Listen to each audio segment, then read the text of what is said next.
Hi, follow this simple video tutorial to install the Cuta Copter app for your device.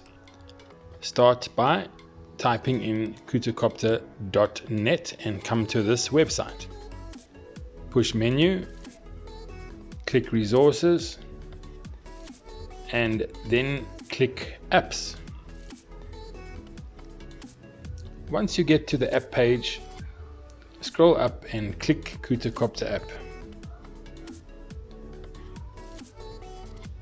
The next page will bring you here. On the orange rectangle, hold it in and then click download link. That will begin the download of the app onto your phone.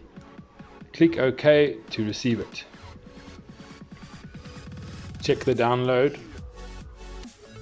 Once the app is downloaded, you can install it as per a normal phone app.